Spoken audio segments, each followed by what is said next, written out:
Hey guys, Jester Clown here. Or Steven. Whatever you prefer. Today I'm doing something a little bit different.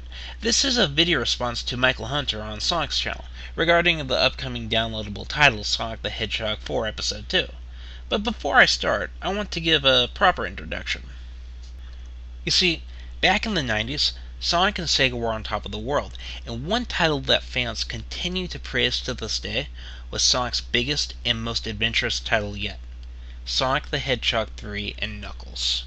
This was 2D platforming at its finest, but after that, Sega began exploring new ideas in the world of 3D, and eventually abandoned the Sonic series on the Genesis.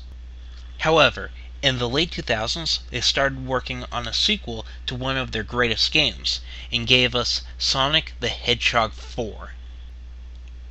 Episode 1. Sure, Sonic had plenty of 2D games on the handheld systems in the meantime, but this was the first side-scrolling adventure on consoles in years. And how was it? It was okay. The game wasn't bad, but they played it way too safe. Not only were the stages too similar to games from the past, all the bosses were recycled. Even the final boss. Sure, they threw in a few gimmicks, but at the end of the day, they were all just clones of older and better designed levels. At least that's how I felt. But despite the problems and the short length of the overall game, it sold well enough to at least get a part 2. And you want to know what I think? It's looking pretty good.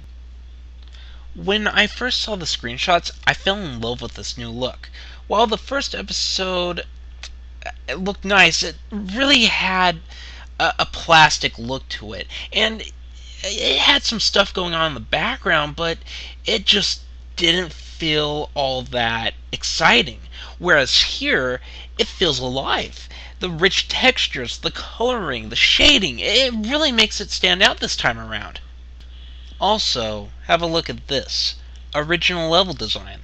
And not only does it look creative, but it pays tribute to the older titles.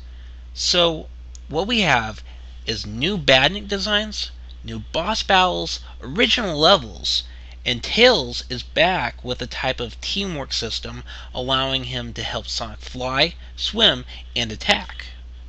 You see, this is exactly what Sega should have done in the first place. Again, I don't think Episode 4 Part 1 is a bad game, but it's really forgettable. And after May 15th, I can bet I'm probably not going to play the first episode anytime soon. Also, one more thing. Metal Sonic. He's definitely one of the more popular Sonic villains. And along with his small return in Sonic Generations, it's cool to see him back as a main bad guy. But that's not all. When I found out that you could play as him if you owned episodes 1 and 2, I was pretty excited. Then I remembered I downloaded episode 1 on the Wii. You know, the system Sega's not releasing the sequel on? Yeah. Awesome. Woohoo. Well, at least I have a 360 to play it on, so yeah. Anyway, I really do have high hopes for this game. It looks like Sega has finally got it this time around, and I can't wait to give it a go. I just hope it's as good as it looks. Now, if we could just get one more game with Knuckles in it.